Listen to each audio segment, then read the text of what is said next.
Good evening, and welcome to the Town Board Vestal meeting. So please stand for the pledge. Pledge allegiance to the flag of the United States of America and to the republic for which it stands, one nation under God, indivisible, with liberty and justice for all.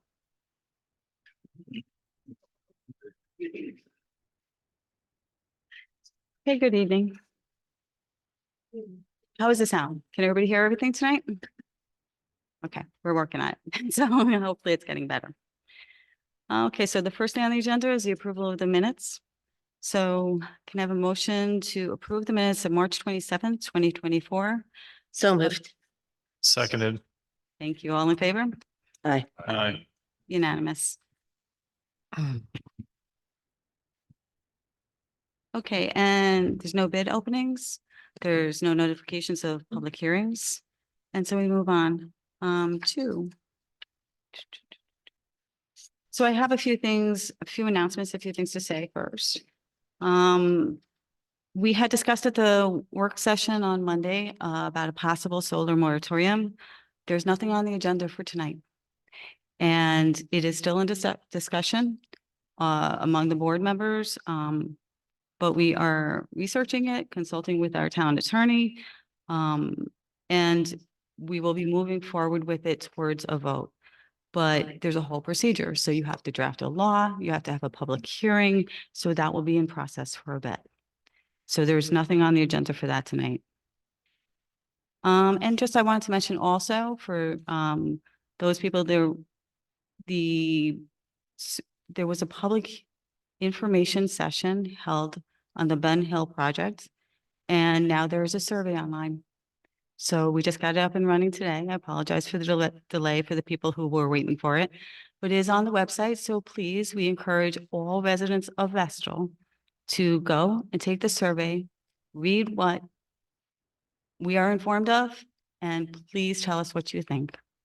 So, and then we move on to just some reminders for this evening. We have been tweaking our rules for the meetings because we want to make sure that everybody here is comfortable saying what they feel and that everybody feels both respected and is able to voice their opinion. There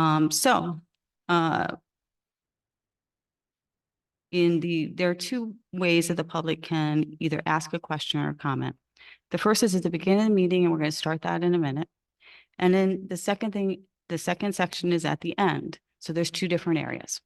The first area is simply for agenda items. Okay, so what we're going to do right now is just simply agenda items, but I'll remind you of the rules. And is very simply, first and foremost, is respect for everybody in the room. We want everybody to be comfortable, but we want everybody to be able to say what they want to say. And we want everybody to be respectful of one another. So then we also are, we want to hear from our residents. This is a meeting for the town. So the residents are the ones who can discuss and decide what we do as a town together. And so it's for residents only. And everybody is asked to limit their comments to 3 minutes so that we can hear as many people as possible. But within those 3 minutes, I hope you get everything in so that, do we have the clock running? Okay, so the clock is just a guide to help you to make sure that you can wrap up everything that you want to say within that time frame. And and the commentary must be on town business only. No personal comments about elected officials, town employees, or anyone in attendance. So we're going to move on to the privilege of the floor, which is for anybody who wants to ask a question or make a comment about anything on the agenda for this evening. Does anybody have anything? Okay, so then we're going to move on and go through the agenda. And we will go to, there aren't any resolutions or motions on the agenda. So we're going to go right to Public Works. Steve, do you have anything? Yes, we have a request from Craig Hiller, Park Superintendent, for the board to approve accepting two donations, each in the amount of $1,150.68. This money will be used to purchase two benches that will be placed in the town park. Okay, that's wonderful. So can I have a motion to approve? So moved. Second. Okay, all in favor? Aye. Aye. And it's carried. All right, 8.1.2, we have a request from Scott Groats, Water and Wastewater Superintendent, for the board to award the water system improvements to Vacri and Construction located at 1 Brick Avenue, Binghamton, New York, 13901. Bid price is $1,229,000. Also for the supervisor to sign and date the notice of award. I will also point out that we did have a bond resolution out for this of 2 million. So this is well under the bond resolution that we had out. Okay, thank you. Can I have a motion to approve? So moved. And seconded? Seconded. And all in favor? Aye. Aye. And it's carried. Okay, personnel. Steve, did you have anything on personnel? Oh, sorry, finance. I apologize, Sue. But that's okay. The warrants were filed. That's all I have. Okay, very good. And then Steve, I'm sorry for personnel. No, that's okay. Nothing under personnel other than I just want to thank our great recreation department that put on a great, unfortunately, the weather didn't cooperate with us, but they put on a great solar eclipse kind of event for the community up at Arnold Park, where folks would come and listen to music and just kind of come and hopefully see the eclipse. But everybody had a great time. Playground was never busier. I know the recreation department worked very hard on it. So thank you for that. Yes, absolutely. He does great work, and so does his entire department. Okay, so we move on to planning and zoning. So Glenn? Yes, there's a 11.1.1. There's a request from Anthony Folk for the town board approval to host the annual Southern Tier Enduro mountain bike event at Jones Park on Sunday, July 21st, 2024. There will be insurance coverage naming the town as additionally insured. And I spoke to one of the workers at the place that's having the event. Apparently they do get quite a number of people, into the hundreds. They come for this mountain bike event. It's very popular. They camp out the day before, ride their bikes the day of the event, use the Jones Park trails for the event. So they're not on the roads at any point in time during the event itself.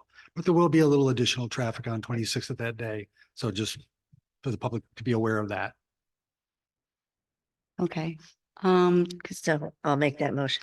Thank you. And seconded? And all in favor? Aye. And it's carried.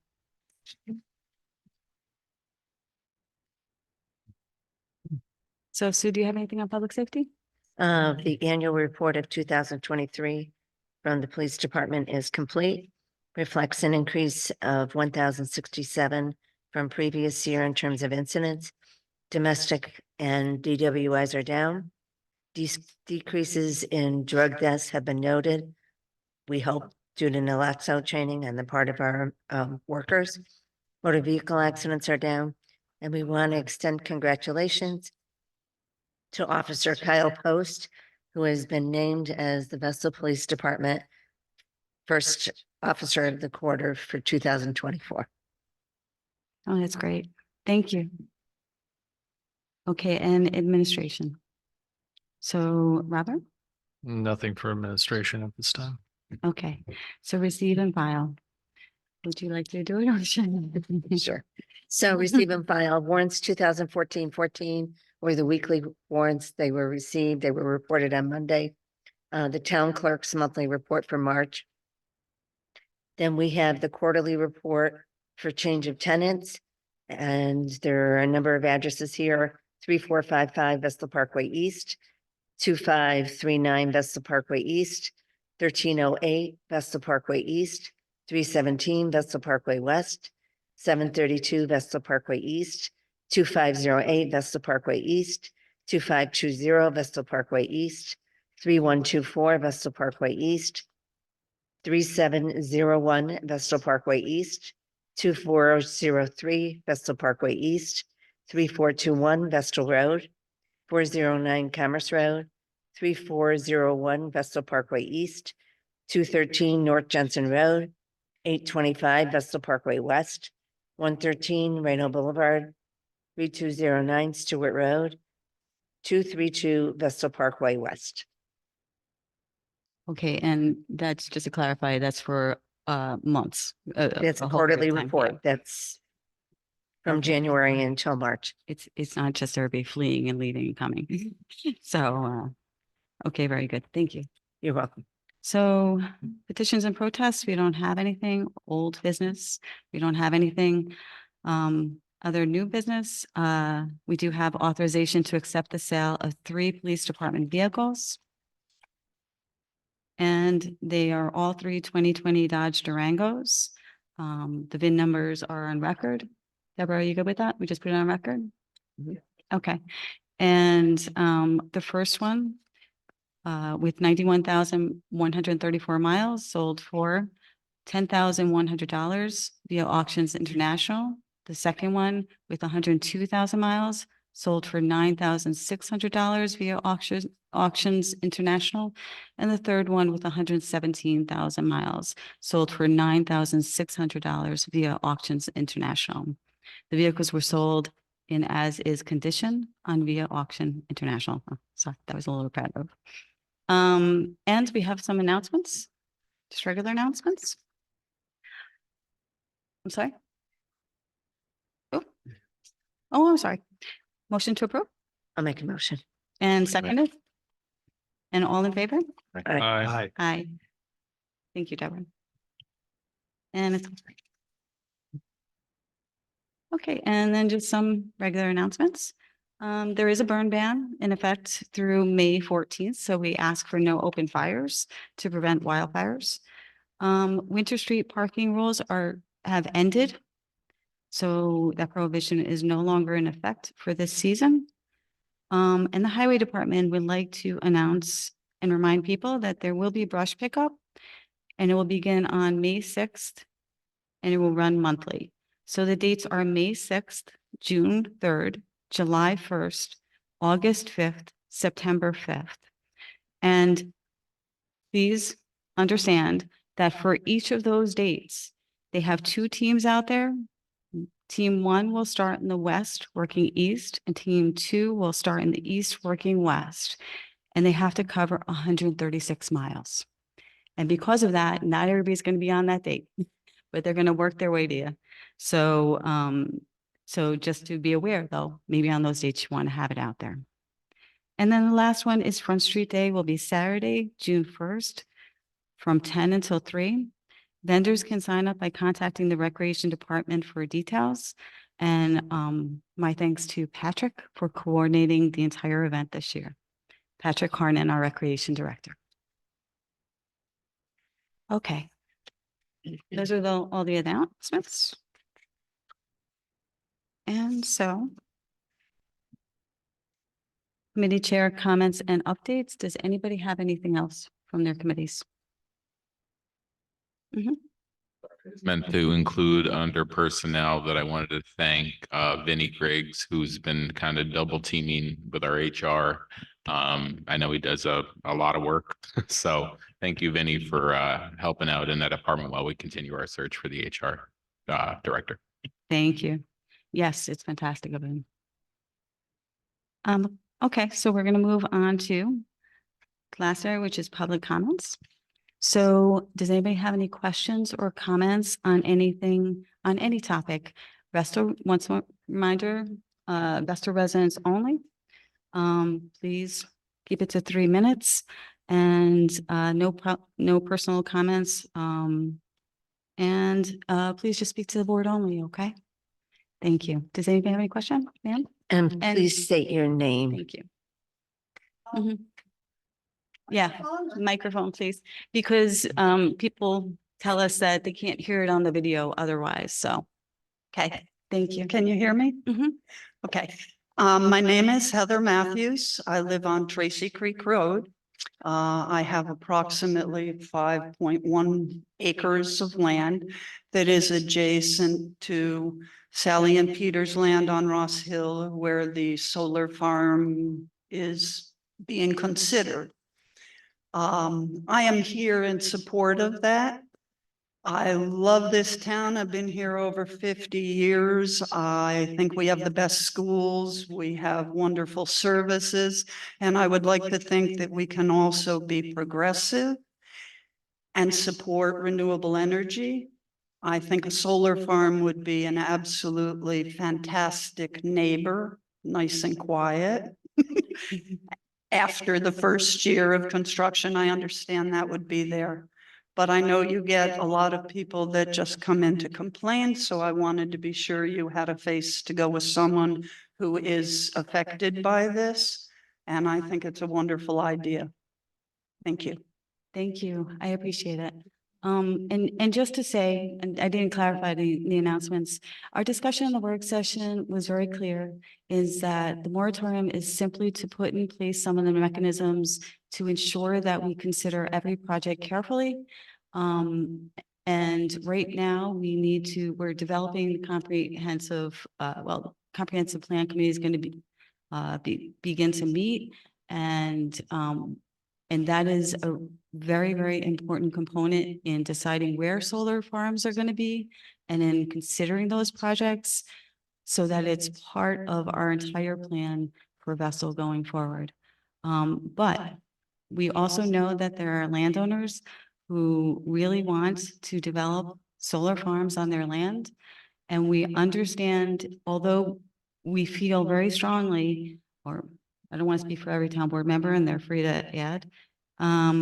But I can say, I feel very strongly that we need to plan this correctly.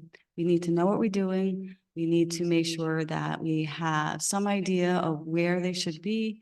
We need a lot more research about the actual specifics of solar farms in general. And for a lot of different reasons, we need to plan this better. But any considered moratorium would be of a very limited duration to enable us to get those mechanisms in place to be able to consider each project and ensure that we consider it well.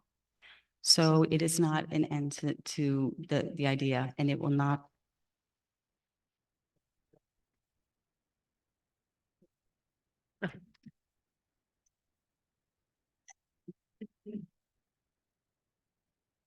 Hear me now? Yeah. Somebody's trying to tell me something. So I hear you though. Okay, our concern are for the landowners too. They are our residents as well. And, but when proceeding with solar farms, we need to understand it, we need to plan it, and we need to do it in a responsible way. And we're just gonna get ourselves together to do that, and then we'll proceed from there. So, thank you very much for your comment. Anybody else? Questions or, yes, ma'am?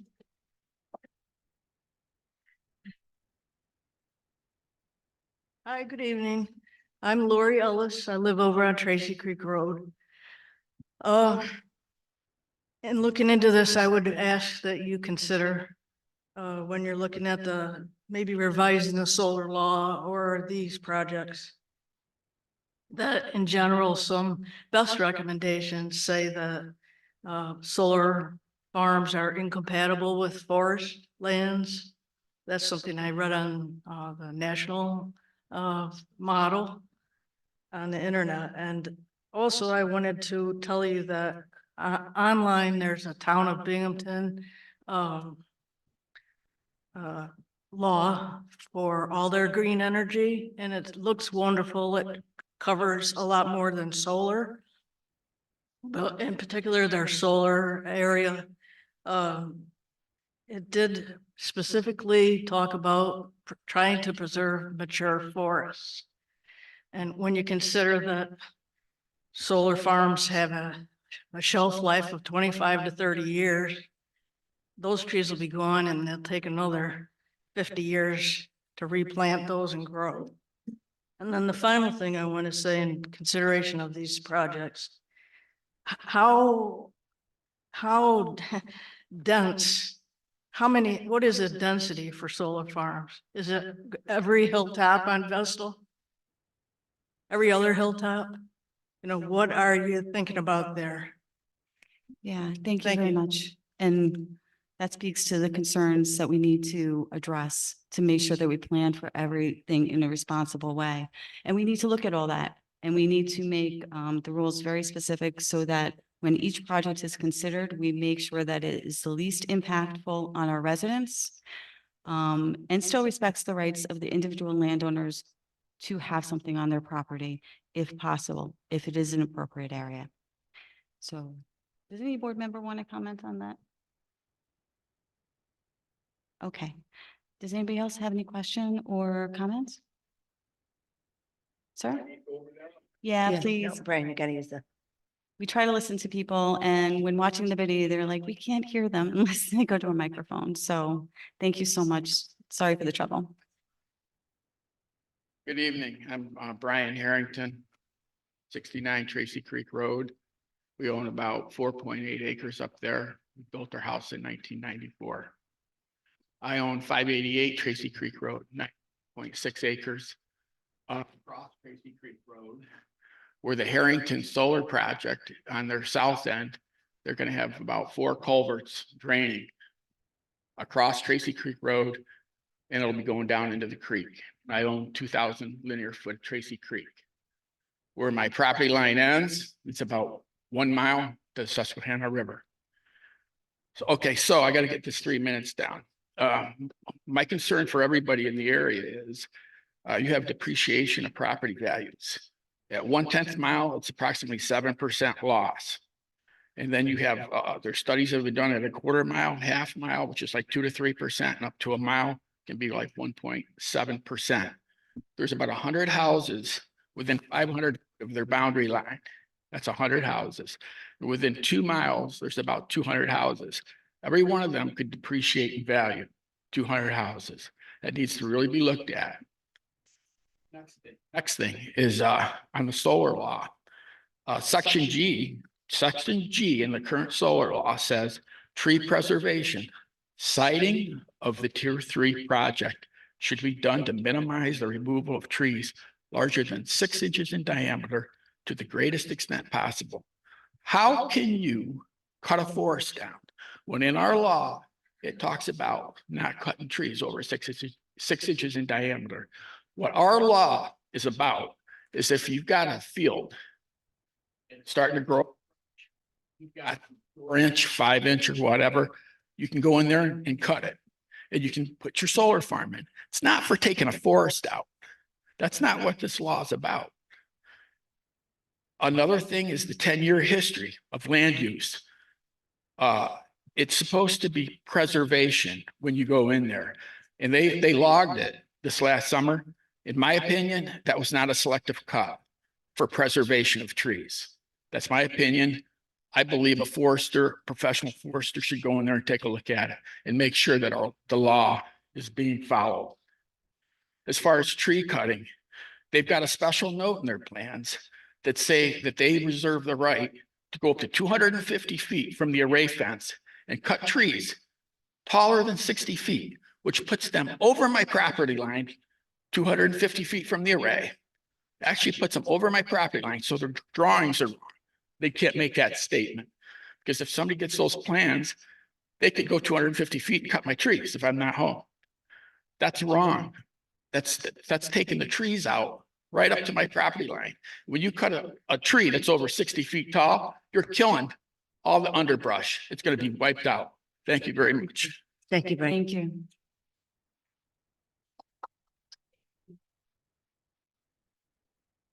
That was in the way. Yeah, thank you. And part of that time, and we're going to be doing everything within the time frame, you know, assuming that we go ahead with the moratorium. And part of it is looking over that solar law very carefully to see if it addresses everything that we needed to address.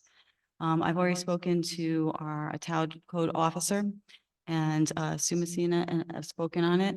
And actually during the work session, a couple of board members brought up concerns of their own that they want to ensure that the soil and the water is monitored in order to ensure the safety of every site. So these things need to be looked at very carefully, and the placement of it in every specific project as well, but that has to be built into the solar law. We need to look at it really carefully because once again, I did not hear anything from any board member that it was against solar. In fact, quite the opposite. One board member is very pro-solar, but even he has said quite clearly that we need to plan. We're not ready because we need to plan this carefully. That's all. We need to make sure that we have everything in place that we're going to need.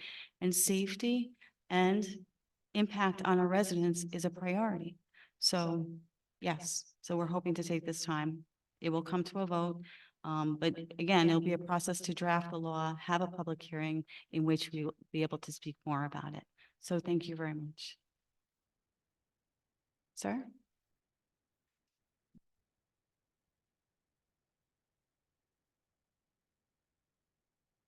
Hello, Tim Rathman of Ross Hill Road.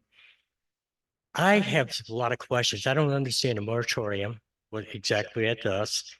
I want to know who benefits from solar energy. The solar company does? How does the town do for taxes? There's a lot of questions that I don't know. And also, one thing I did check into is NYSEG. They have to hook up to these solar farms at a great cost. Who ends up paying that cost? The taxpayers. We do. You know, I know it's distributed, but we still get hit with paying for it. So just want to make sure everything's all done No, I proper. appreciate it. Thank you. All right, thanks. There were two questions in there, so let me see if I can address it. A moratorium is really just a stay. It's a temporary stay, and whatever law we vote on and put in place to vote on is will be for a very definitive period of time. And it will be a realistic period of time where we will be able to get all of these things that we've been talking about together so that when we look at a project, a solar project, we can plan it with the least impact on people, but also with safety in mind.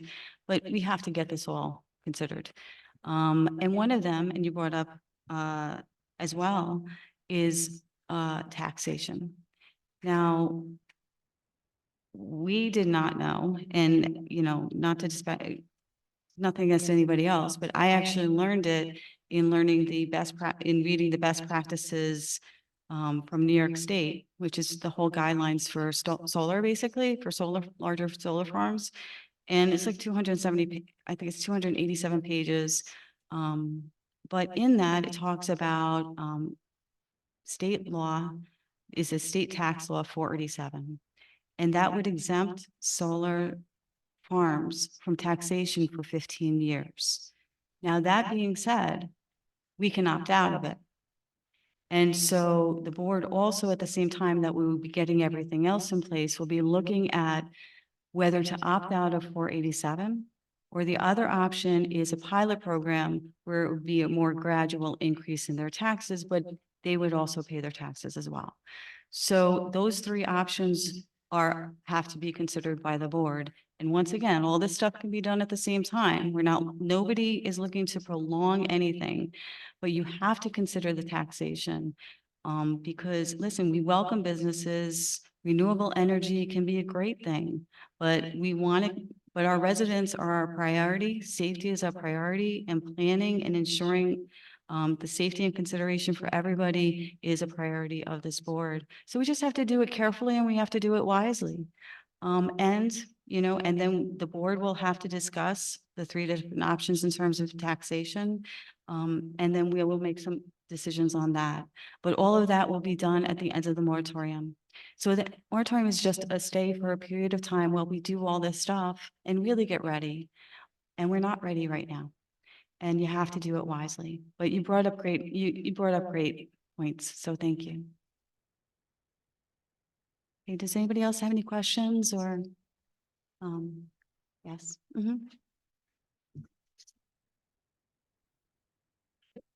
Hello, Peter Yablonsky, Ross Hill Road up on the hill. I'm one of the landowners, and I would like to see that if there is a moratorium, it would be a duration, and I know you mentioned that. I also believe that some of the inaccuracies or things you like with the law, is probably due that at least some of the projects started coming through. So it's a little bit of a live-in, identify that there were things missing. And I think that to consider in moving forward. Okay. The other thing, being that things have started and there's a lot of information, I think the project should be able to get their information out on the table for everybody to get comfortable for what is proposed and make it less prone to misinformation about, and just a lack of understanding on everybody's part. No, we're all not solar experts, right? So that'll help try to make sure that accommodations can be made for any kind of concerns and issues. You know, let the planning board start seeing these projects and have view of what the proposals are, not just leave it open to hearsay or, you know, somebody that's first in solar, you know, thinking things are what they're not. And, okay, Yes, thank you. thank you very much. Thank you. And part of what I know I will be doing is reading about the factual information, because I know there's a lot of hesitation and there's unfortunately a lot of misinformation on the web about solar as well. So hopefully part of this process is I know I will read, I will distribute what I find from real sources, scientific sources about what is true and what isn't true. And we're going to put out some factual information as well for the residents, because the facts from real sources, scientific sources, are what we need to look at. So again, all of this can be done at the same time. Nobody's looking to prolong the time frame. But we also do want to get rid of the misinformation. But look at those things, consider it carefully, and be able to provide all of the residents information as well, so they can read up on it as well. So yes, facts are really important, and clarifying misinformation is really important too. So thank you.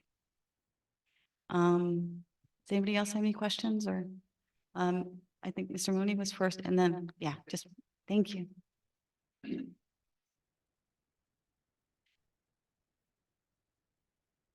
Yeah, my name is Tom Mooney. I live on Rockwell Road in Vestal. That's pretty much on the corner of Ross Hill and Jones and Tracy Creek, all coming together. And I have the same concerns, and I'm really conflicted because I also have very strong belief in property owners' rights. Okay, you own land, you pay taxes on it, it belongs to you. Okay. But at the same time, okay, there's no denying that it also affects your neighbors, okay? And I live in a home that was built in over 100 years ago. Myself and 5 other families share an above ground spring that, as near as I can figure, was there shortly after the time of the Civil War. It is the best water in the county, maybe the state, maybe the country. It's tremendous drinking water. My kids come home from college, their first the first weekend they're there, they're filling up jugs of water because they're used to that water and you can't beat it. And I'm concerned, you know, is this green energy? I mean, I also have a couple, I will own about 18 acres, and NYSEG owns about, well, they have rights to about 2 acres of that. They've been very cooperative when they do their cutting to maintain their lines, in that they always notify us, and I always express my concern and my neighbors' concerns that this 6-family spring water doesn't want to be contaminated. Of course, they want to spray defoliant for the most part. When I mentioned the spring, immediately they stepped back from it, said, no, nothing will be sprayed, you'll be good. And that's very reassuring, okay? And it's been that way for, like I say, 42 years, okay? But now the solar comes in, are they going to be as considerate of that, okay? They're going to have to keep the foliage down around these solar apparatus, okay? Are they going to come in and hand cut that? Okay, like, or are they gonna be spraying defoliant and that defoliant gonna get in our water as well as everybody else's groundwater, okay? Our spring water being above ground is very susceptible, obviously. Okay, but everybody out there has a water source that's groundwater. That defoliant gonna get in there? Is that green? Okay, that doesn't seem green to me, okay? Also, the fact that as I understand, these things don't last that long. They gotta get in and build them, they gotta tear them down, the trucks, the oil, okay, it's all a concern to me. Like I said, I'm all for property rights, okay? So I'm really torn on this issue. Okay. That's all. Thank you very much. Okay. Sir, did you want to speak?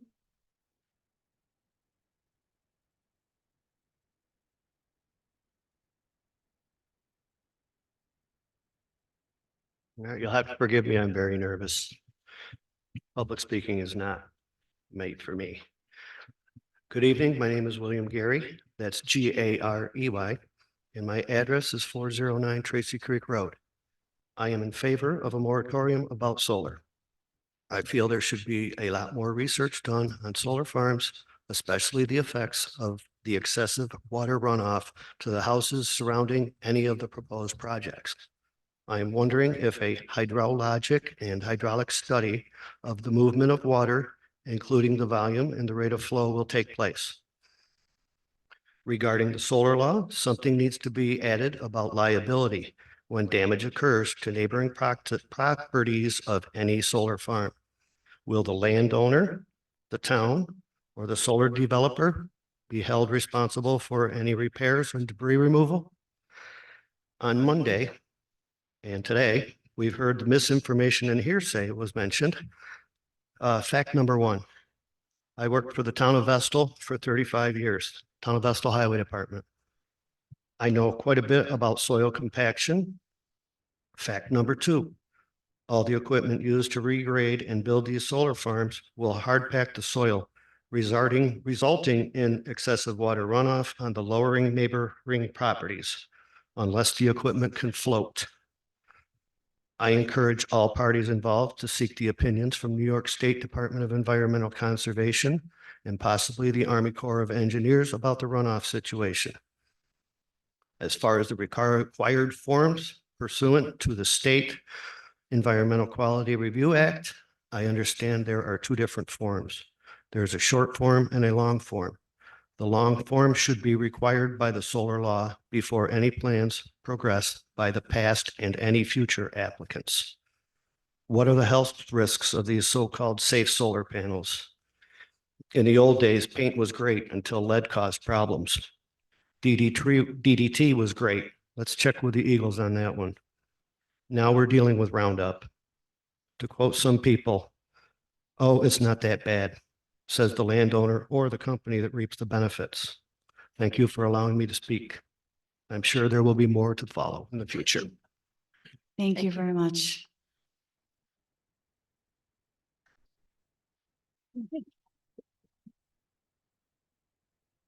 Thank you. Would anybody else like to speak or have a question? Yes, ma'am.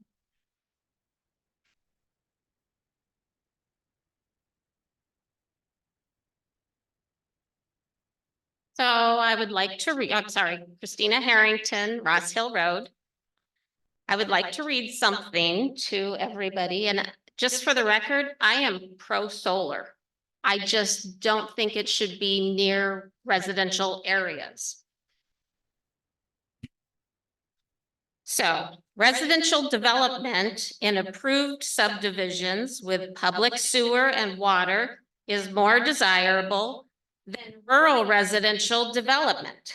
The cost of providing public fire and emergency services is more economical in approved subdivisions, and the lack of permeable soil creates substantial problems in rural residential areas. The impermeable soils in rural residential areas in the town, combined with grades of over 15% on 25% of the property, cause serious hazards. Private sewage systems are often inadequate and have a short useful life, Wells for water often have to be redug in areas where development has occurred, and drainage problems have plagued rural development where subdivision regulations do not control development. Dwellings in rural residential areas that are distant from the road can be difficult to service with emergency vehicles and bad weather. The town finds that it is desirable to limit and regulate the construction in rural residential areas. That is the town of Vestal rural residential beginning of the zoning. I find it interesting that in lack of a comprehensive plan, that is listed in the zoning as findings. The other piece that I'd like to bring forward, and I'm not picking on any of the developments that have put their projects in, but I know that one of the developments has been at the Zoning Board of Appeals. And the Zoning Board of Appeals actually held up what the zoning board office had originally stated.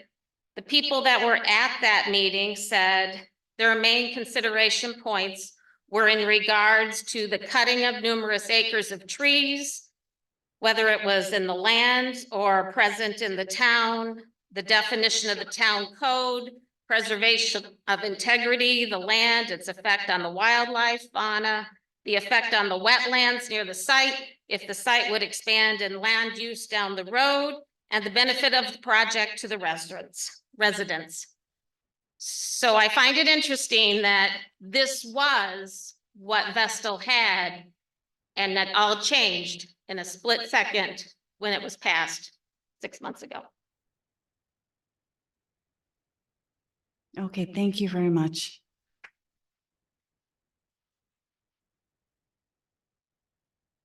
Okay, once again, we're left with a situation here where we feel we are not prepared.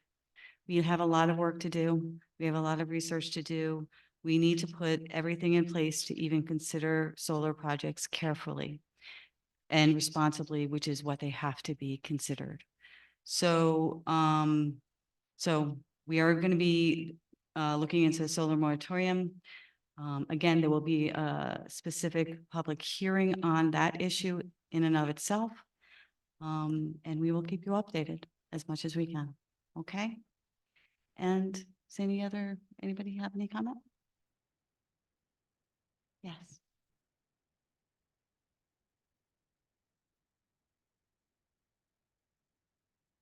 Hi, my name is Rob Reno. Live at 813 Jensen Road in Vestal. We're one of the projects that you're considering. And I'm just kind of curious about stuff. We just came out of a 2.5-year moratorium, and I understand it's a different administration. But what did the town do for that 2.5 years? I mean, is there any record of working on this? That's my question, but that's all. And I want it done right. Of course I want it done right. My family's owned the land for 80 years. We've taken care of it, and we don't want it ruined, of course, and we don't want anybody's land ruined. But I'm just curious what the town did in that 2.5-year moratorium. Yeah, no, I understand.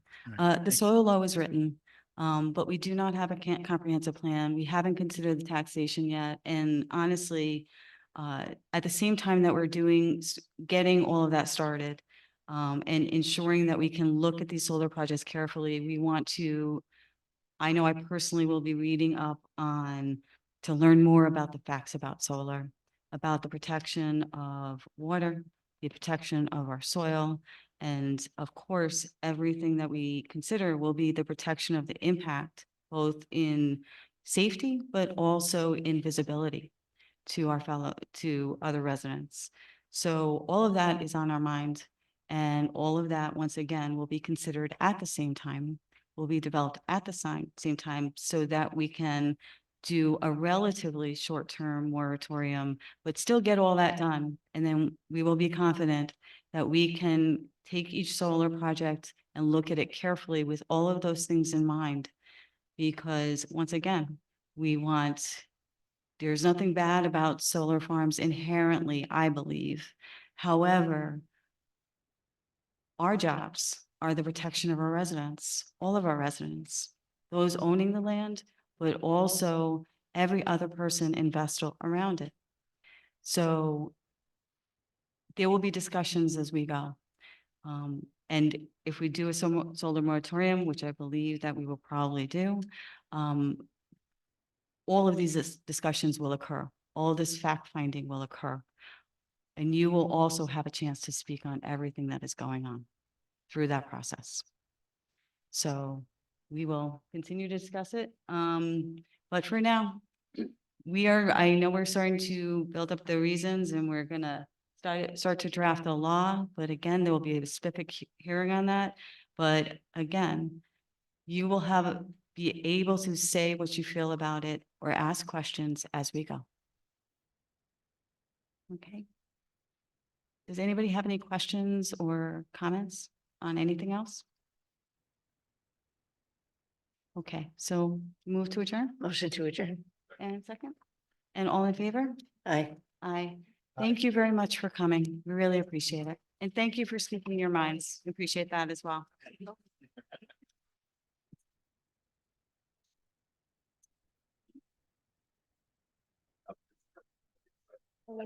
Thank you. Thank you, Deborah.